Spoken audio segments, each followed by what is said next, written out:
मध्य प्रदेश में भारतीय जनता पार्टी की स्थिति दिनों दिन खराब होती जा रही है। शिवराज सरकार के खिलाफ वहाँ माहौल बिगड़ रहा है। पुराने नेता, जमे जमाए नेता, कई विधायक पार्टी छोड़ रहे हैं, कांग्रेस के साथ जा रहे हैं और भ्रष्टाचार का मुद्दा, 50% कमीशन का मुद्दा बड़ा मुद्दा बनता जा रहा है। आज एक ठेकेदार ने जो रक्षाबंधन के दिन अपना पैसा मांगने आया और न सुने जाने पर मुख्यमंत्री के आवास के बाहर धरना दे रहा है और आत्महत्या करने की चेतावनी दे रहा है। दूसरी तरफ राजस्थान में प्रधानमंत्री नरेंद्र मोदी के खिलाफ भारतीय जनता पार्टी के नेता ही बगावत पर उतारू हो गए हैं। एक वरिष्ठ नेता ने मोदी सरकार के एक मंत्री पर भ्रष्टाचार का गंभीर आरोप लगाया है। यह पहला अवसर है जब सीधे मोदी पर कोई आरोप लगा रहा है।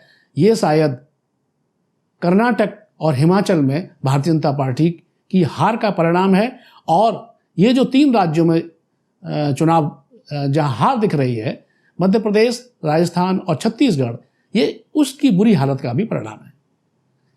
क्या मोदी का प्रभाव भारतीय जनता पार्टी में घट रहा है?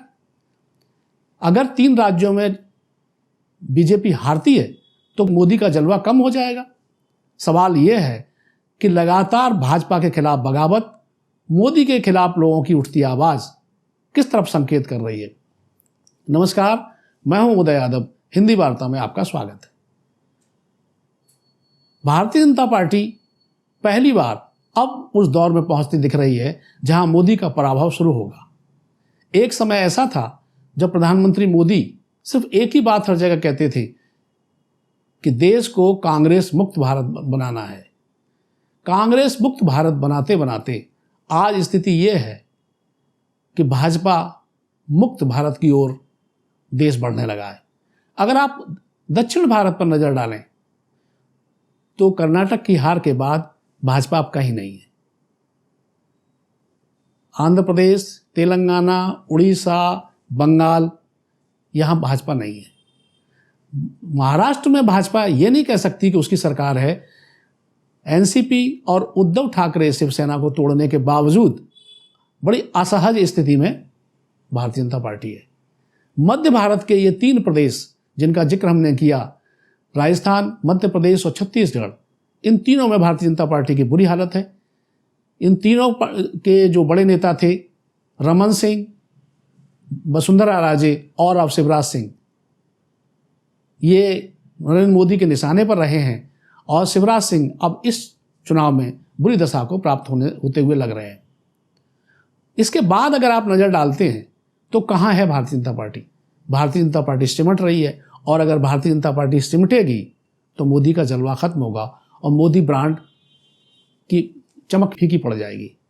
आज हम इसी पर विचार करेंगे, डिस्कशन करेंगे, लेकिन उससे पहले हम आपसे एक अनुरोध करना चाहते हैं।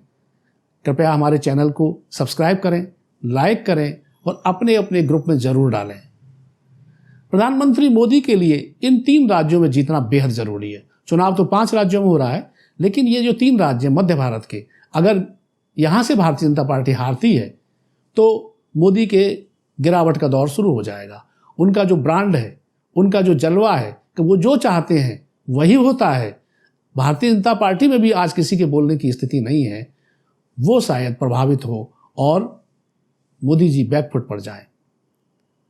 मध्य प्रदेश में भ्रष्टाचार का मुद्दा इतना बड़ा मुद्दा बन गया है, जिसको लेकर जब प्रियंका गांधी ने ग्वालियर की सभा में हमला किया था भारतीय जनता पार्टी पर, तो जल्दबाजी में यह मूर्खतापूर्ण हरकत भारतीय जनता पार्टी के कई लोगों ने अलग अलग 41 थानों में उनके खिलाफ मुकदमा दायर कर दिया।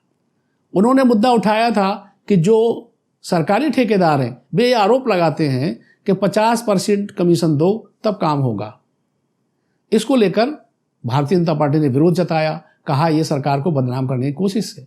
लेकिन आज यानी 30 सितंबर को रक्षाबंधन के दिन ग्वालियर का एक रजिस्टर्ड ठेकेदार, सरकारी ठेकेदार, मुख्यमंत्री शिवराज सिंह के घर के सामने धरना दे रहा है, प्रदर्शन कर रहा है। पुलिस बार बार उसको भगा रही है कि उसका बकाया पैसा फंसा हुआ है, उसका भुगतान नहीं किया जा रहा, उससे कमीशन मांगा जा रहा है और वो साफ तौर पर आरोप लगा रहा है कि 50% कमीशन दो तो काम होता है और कभी कभी इतना कमीशन देने पर भी नहीं होता। उसके 12-13 लाख रुपए फंसे हुए हैं। वो अपनी पत्नी के साथ मुख्यमंत्री आवास के बाहर है और लगातार प्रदर्शन कर रहा है। उसका वीडियो वायरल हो रहा है, ट्विटर पर कई लोगों ने डाला है।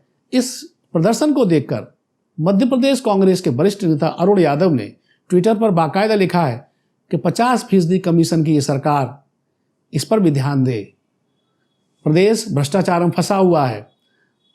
वो जो वीडियो है जिसमें वो ये कह रहा है कि अगर उसका भुगतान नहीं हुआ तो परिवार के साथ वो आत्महत्या कर लेगा, इस बात का सबूत है कि मध्य प्रदेश में कमीशन खोरी किस स्थिति में है।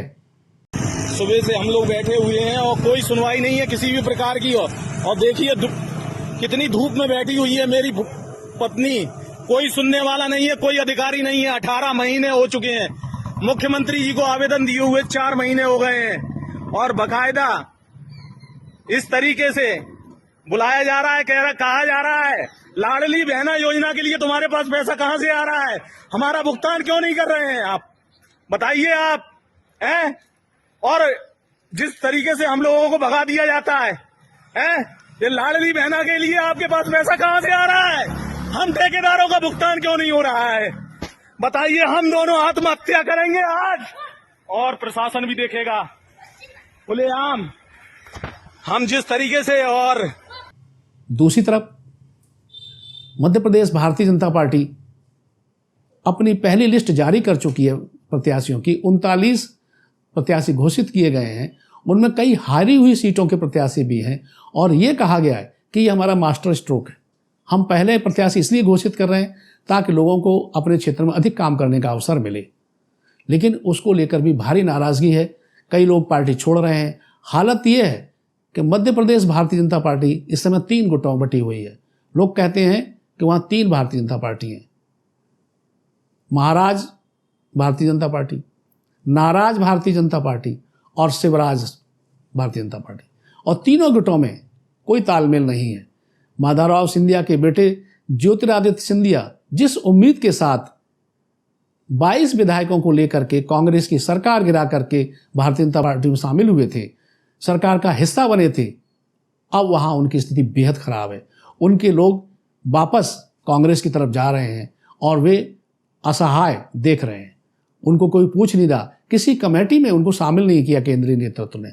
आज स्थिति ये हो गई है कि उनके अपने इलाके शिवपुरी क्षेत्र के कई महत्वपूर्ण लोग पार्टी छोड़कर जा चुके हैं, जिसमें एक बैजनाथ सिंह यादव बड़े नेता माने जाते हैं। वहाँ एक विधायक हैं इमरती देवी, उनकी हालत बड़ी खराब है। कई और भी नेता हैं जो छोड़ के जा चुके हैं। भारतीय जनता पार्टी के एक वरिष्ठ ब्राह्मण चेहरा, बड़ा ब्राह्मण चेहरा नितिन शर्मा भाजपा छोड़कर कांग्रेस में शामिल हो गए। ये सिलसिला रोज चल रहा है। भारतीय जनता पार्टी में ये बगावत क्या संकेत देती है? क्या शिवराज सरकार वापस आएगी? कतई नहीं। अभी जो सर्वे हुए हैं, उन 2 सर्वे में जो विधानसभा चुनाव को लेकर हुए हैं, उनमें साफ तौर पर बताया गया है कि बीजेपी बहुत बुरी दशा में पहुंच रही है और उसको बचाने का न शाह के पास कोई इलाज है और न प्रधानमंत्री नरेंद्र मोदी के। अमित शाह लगातार कई दौरे कर चुके हैं और हर दौरे में वे परेशान होकर वापस लौटते हैं। उन्होंने जब पहली मीटिंग की थी, उसी में साफ तौर पर कहा था कि भाई भाजपा का कार्यकर्ता अपने लोगों से इतना नाराज क्यों है, इतना असंतुष्ट क्यों है। स्वाभाविक है कि जो निचले स्तर का कार्यकर्ता है वो असंतुष्ट इसलिए है कि कहीं कोई काम नहीं हो रहा। एक पूर्व विधायक ने पार्टी छोड़ने से पहले जो आरोप लगाए बड़े गंभीर थे। उसने कहा हम लोग तो कांग्रेस से इसलिए इधर आए थे कि अपने क्षेत्र में विकास कार्य कर सकेंगे, लेकिन जो काम हुए हैं वो बिना भ्रष्टाचार के हुए ही नहीं। बिना भ्रष्टाचार के कोई काम ही नहीं हो रहा, तो हमारे जैसे लोग तो यहाँ बिल्कुल बेकार हैं, और वो वापस कांग्रेस में जा रहे हैं। ये जो हालत है शिवराज सिंह सरकार की, ये नरेंद्र मोदी के लिए भी अच्छी नहीं है, क्योंकि विधानसभा चुनाव के बाद लोकसभा चुनाव होना है। मध्य प्रदेश वो राज्य है जहाँ से एक बड़ी ताकत मिली थी नरेंद्र मोदी को। राजस्थान से और छत्तीसगढ़ से भी उन्हें बहुत बड़ी ताकत मिली थी। अगर ये राज्य गए तो वो ताकत इनसे हट जाएगी। राजस्थान में जिस तरह से वसुंधरा राजे सिंधिया की स्थिति की गई है कि एक वरिष्ठ नेता को जिस तरह किनारे किया जा रहा है, और ये सिर्फ अपने दम्भ के लिए, उसका खामियाजा लगता है कि पार्टी भुगतेगी। एक वरिष्ठ दलित नेता ने, जिसकी उम्र 90 वर्ष है, उन्होंने अपने एक नेता यानी जो केंद्र सरकार में मंत्री है, मोदी सरकार में जो मंत्री है, उस पर भ्रष्टाचार के गंभीर आरोप लगाए। वे आरोप जिस तरह के लगाए गए हैं खुलेआम, ये इस बात की भी चर्चा हो रही है कि क्या अब मोदी के खिलाफ हर राज्य में लोग बोलने लगे। उस नेता ने अपने नेता पर तो, अर्जुन मेघवाल पर तो आरोप लगाया, साथ ही उन्होंने गहलोत सरकार की बड़ी तारीफ की है।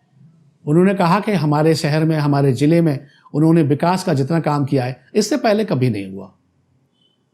ये क्यों हो रहा है? क्या वसुंधरा ने अपने तर्कस के तीर निकालना शुरू कर दिया? केंद्र पर हमला शुरू कर दिया है? बीजेपी को बेनकाब करना शुरू कर दिया है? मध्य प्रदेश और राजस्थान, इसके बाद तीसरा राज्य है छत्तीसगढ़। छत्तीसगढ़ में पिछले चुनाव में कांग्रेस से भारी बहुमत के साथ आई थी। 90 सदस्यीय विधानसभा में 68 सीटें कांग्रेस ने जीती थी। वहां के मुख्यमंत्री, छत्तीसगढ़ के मुख्यमंत्री भूपेश बघेल दावा कर रहे हैं कि हम विकास पर चुनाव लड़ेंगे और इस बार 75 सीटें जीतेंगे।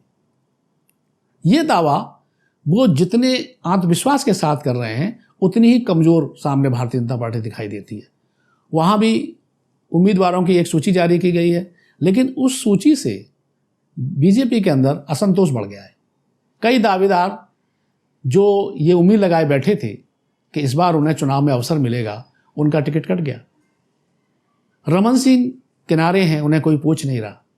ये जो स्थिति है छत्तीसगढ़ में, भारतीय जनता पार्टी वहां अपने आप को खुद ही बैकफुट पर मान रही है, बहुत कमजोर मान के चल रही है।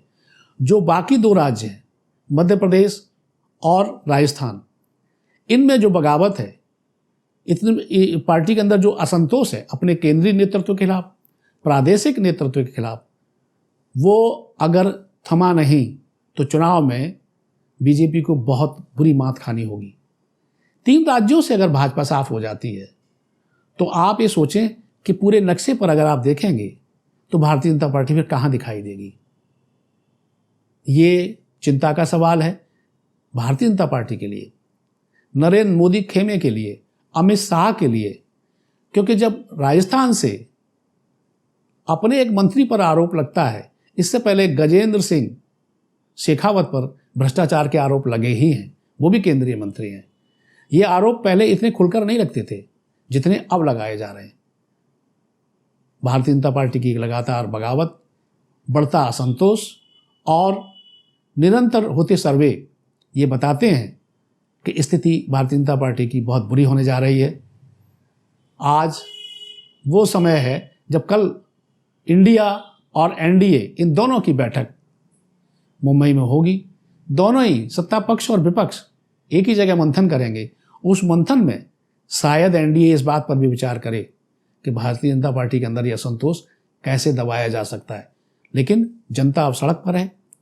शिवराज सिंह सरकार के खिलाफ सड़क पर उनके दरवाजे पर टहलता ठेकेदार, आत्महत्या की धमकी दे रहा ठेकेदार, ये बता रहा है कि भ्रष्टाचार किस स्थिति में पहुंच गया है सरकार में और अगले चुनाव में परिणाम क्या होगा।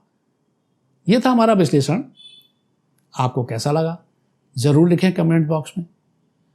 मिलते हैं अगले विश्लेषण के साथ अगले वीडियो में। तब तक के लिए नमस्कार।